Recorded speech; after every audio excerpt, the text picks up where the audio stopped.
آپ مسجد کے اندر جائیں تو اس وقت اللہ ہو، جب مسجد سے باہر نکلے تو اللہ نہ ہو۔ اس کا مقصد یہ ہے کہ آپ ہر وقت اللہ سبحانہ و تعالیٰ کو اپنے ساتھ پائیں۔ جیسے اس نے کہا ہے کہ میں تمہاری شہرت سے بھی قریب ہوں، تو جب کوئی نہیں ہوتا تو اس وقت اللہ ساتھ ہوتا ہے۔ اللہ سبحانہ و تعالیٰ ہر وقت آپ کے ساتھ ہے، آپ جہاں ہیں وہاں اللہ ہے۔ سجدہ مسجد میں نہیں، جہاں آپ کی زمین جھک جائے وہی مسجد ہے، وہی اللہ موجود ہے۔ سبحان اللہ۔ آپ گھر میں ہیں تو اللہ ہے، آپ نماز پڑھتے ہیں نا گھر میں، اگر اللہ مسجد میں ہوتا تو گھر میں نماز کیوں پڑھتے؟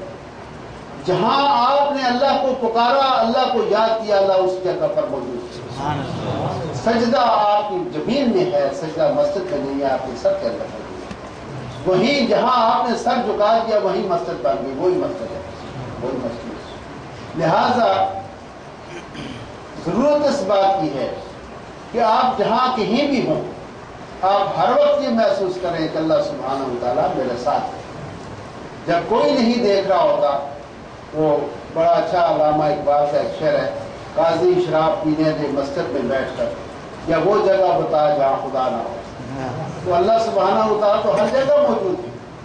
لہذا جب بھی آپ اللہ کی نماز کی طرف جائیں یا اپنے روزگار کی طرف جائیں تو کام سے نہیں اٹھ کر مسجد کو جانا، بلکہ مسجد سے اٹھ کر کام کو آنا ہے۔ یہ نہیں کہیں کہ میں نماز پڑھا، بلکہ آپ یہ کہیں کہ آپ میں نوکری کر رہا ہوں۔ ایسا آپ اللہ کے ذکر میں اور اس کی عبادت میں ہو جائیں کہ آپ عبادت سے اٹھ کر، اللہ کے ذکر سے اٹھ کر اپنے کام دفتر کی طرف جائیں، نہ کہ دفتر سے اٹھ کر آپ مسجد کی طرف جائیں۔ نہیں، ذکر کی تاکید یہ ہے، مزہ اس میں ہے، لطف اس میں ہے کہ آپ مسجد سے اٹھ کر اپنے آپس کو جائیں۔ یہ اس کا مطلب یہ ہوا کہ آپ ہمہ وقت اللہ کے فکر میں، اللہ کی طرف متوجہ رہے۔ جو لوگ اللہ کی طرف متوجہ رہتے ہیں وہ لوگ اللہ کا قرب حاصل کر لیتے ہیں، وہ اللہ کی رحمتوں کے اور اس کی نعمتوں کے وہ لوگ حقدار بن جاتے ہیں۔ جو ہمہ وقت اس کی طرف متوجہ رہے، اللہ تعالیٰ کی طرف متوجہ رہنا، اس کا ذکر کرنا، اس پہ شفا بھی ہے اللہ کے ذکر میں، اور آپ کے رزق میں برکت بھی ہے۔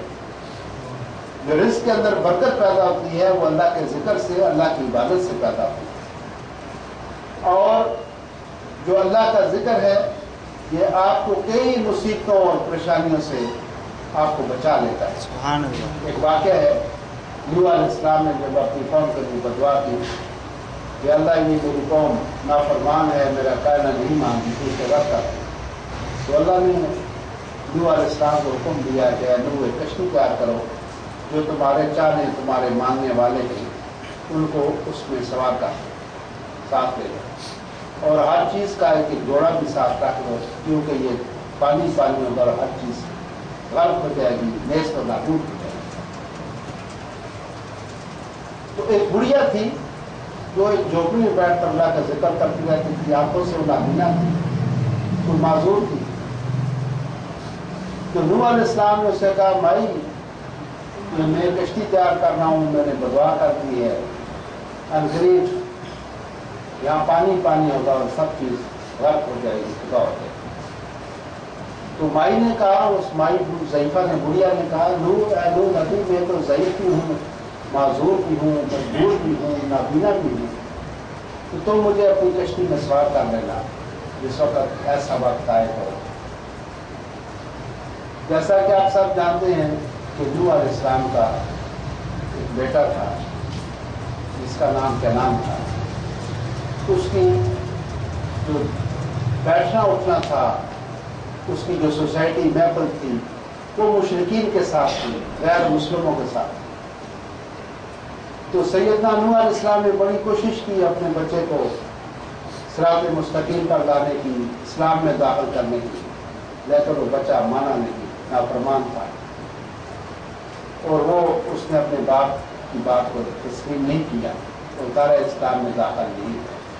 آخری لمحے بھی اس کو نوح علیہ السلام نے کہا کہ بیٹا کلمہ پڑھ لو، اللہ اور اس کے رسول پر ایمان لے آؤ اور میرے ساتھ کشتی میں سوار ہو۔ کہا نہیں بابا، میں پہاڑوں پر چڑھ جاؤں گا، میں بلندیوں پر چلا جاؤں گا، میں آپ کے دین میں شامل نہیں ہوں۔ تو بات تھا، باپ کے دل میں محبت تھی، وہ اپنے بیٹے کے پیچھے کشتی لے کے جاتے۔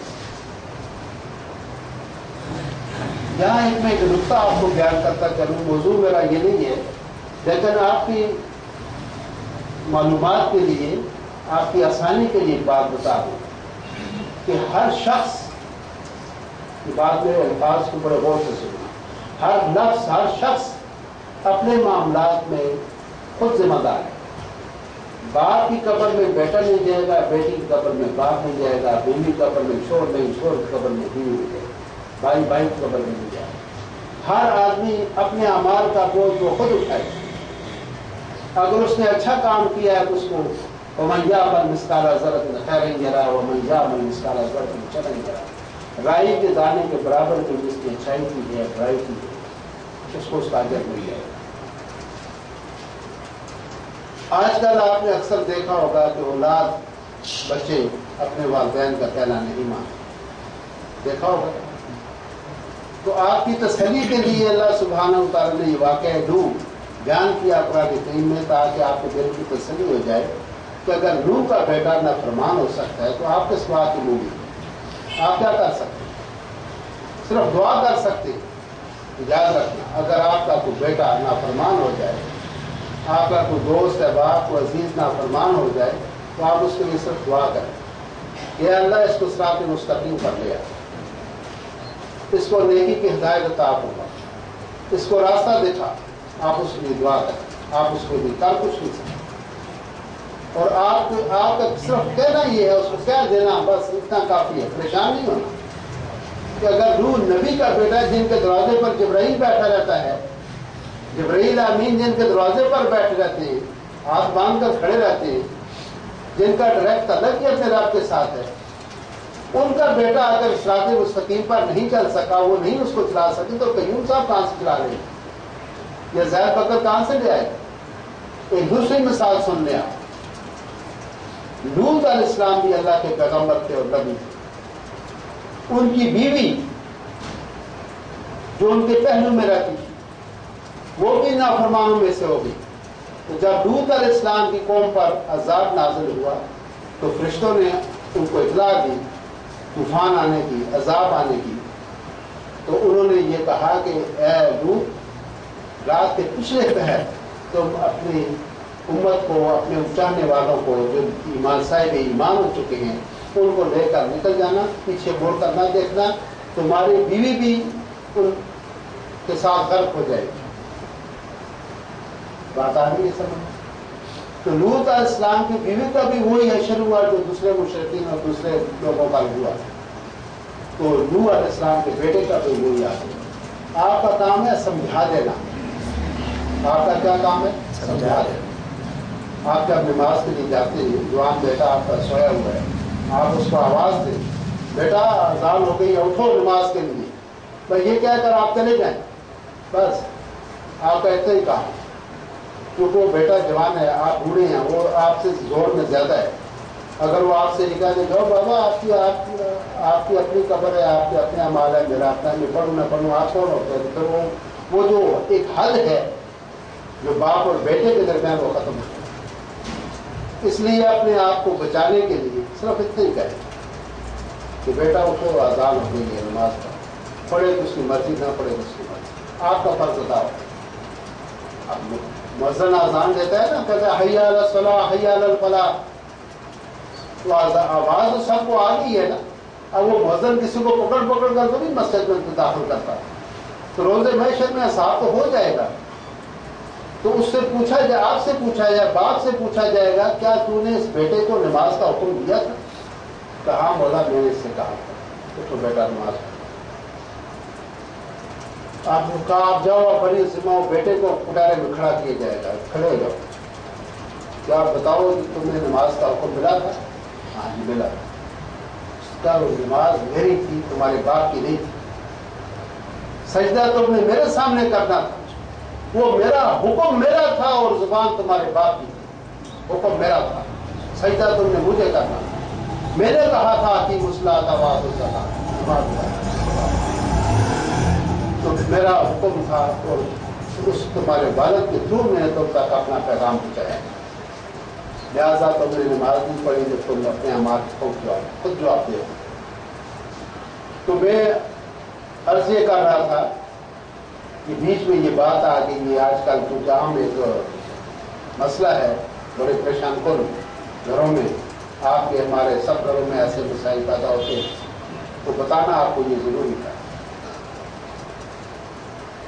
تو نوح علیہ السلام جب اپنے بیٹے کے سلسلے میں لگے ہوئے تھے تو ان کو یاد نہیں رہا کہ بڑھیا کی بات، اس کو کشتی میں بٹھانا بھول گئے، چلے گئے آگے، طوفان آ گیا، کشتی تیرنے لگے، ہر چیز ڈوب گئی، کوئی جودی پر جا کر نوح علیہ السلام کی کشتی رکی، کچھ دنوں بعد پانی خشک ہو گیا۔ تو نوح علیہ السلام کو خیال آیا اس کو میں نے بڑھیا سے وعدہ کیا تھا کہ جب طوفان آئے گا تو میں تجھے اپنی کشتی میں سوار کروں گا۔ تو وہ سیر کرتے کرتے اس مقام پر پہنچے جہاں وہ بڑھیا رہتی تھی، دیکھا کہ وہ جھوپڑی قائم ہے، اس کے اندر بڑھیا بیٹھی اللہ کا ذکر کر رہی ہے۔ سبحان اللہ۔ نوح علیہ السلام نے آواز دی السلام علیکم، اس نے کہا وعلیکم السلام یا نوح نبی، نبیوں کے وعدے سچے ہوتے ہیں، آپ آ گئے ہیں؟ کہا میں آ گیا ہوں۔ طوفان آ گئے؟ انہوں نے کہا بھائی طوفان تو آگے گزر گئی۔ سبحان اللہ۔ تو جو بھائی اللہ کا ذکر کرنے والی تھی وہ نیچے بیٹھ گئی اور طوفان اوپر سے گزر گیا۔ بچوں جو لوگ اللہ کا ذکر کرتے ہیں، اللہ کو یاد کرتے ہیں، ان کے اوپر سے طوفان گزر جاتے ہیں، اور طوفانوں کے اندر بھی وہ لوگ سلامت رہتے ہیں، وہ لوگ اللہ کا ذکر کرتے ہیں۔ اللہ سبحانہ وتعالیٰ آپ سب کو اپنا ذکر و فکر کرنے کی توفیق عطا فرمائے۔ اور بچوں یہ زندگی چند دن کی ہے، آگاہ اپنی موت سے کوئی بچت نہیں، سامان 100 برس کا ہے، پر کی خبر نہیں، کوئی پتہ نہیں۔ وہ ہمارے بزرگ تھے، ہمارے تایا صاحب تھے، پنجابی میں گیت گایا کرتے تھے، سڑکاں تو رخصار ہو، پتہ نہیں زندگی کا پہ موڑ کے مفتا، کوئی پتہ نہیں کہاں زندگی کی شام ہو جائے، ہے نا؟ تو جوان بھی کا بھی کوئی پتہ نہیں، بوڑھے کا بھی نہیں، بچے کا بھی نہیں، عورت کا بھی نہیں، مرد کا بھی نہیں، کوئی پتہ نہیں۔ اس لیے ہر وقت اپنے اللہ کو حاضر و ناظر سمجھنا چاہیے، اپنے ساتھ سمجھنا چاہیے، اس کا ذکر کرتے رہنا چاہیے۔ جب ہم جائیں گے تو اس دنیا سے اکیلے جانا ہے، یہ ہمارے سر سے پگڑی ٹوپی بھی اتار دیں گے، گھوڑی بھی اتار دیں گے، کپڑے بھی اتار دیں گے، سب کچھ اتار دیں گے، ساتھ کوئی نہیں جائے گا، اکیلی جان جائے گی، اور جو نیک اعمال ہوں گے وہ اپنے ساتھ ہیں۔ تو اللہ سبحانہ وتعالیٰ آپ سب کو اپنا ذکر و فکر بلند کرنے کو عطا فرمائے۔ آمین۔ ابھی صاحب صاحب اپنے خواہشان پڑھیں گے، ذکر پڑھیں گے، اس کے بعد دعا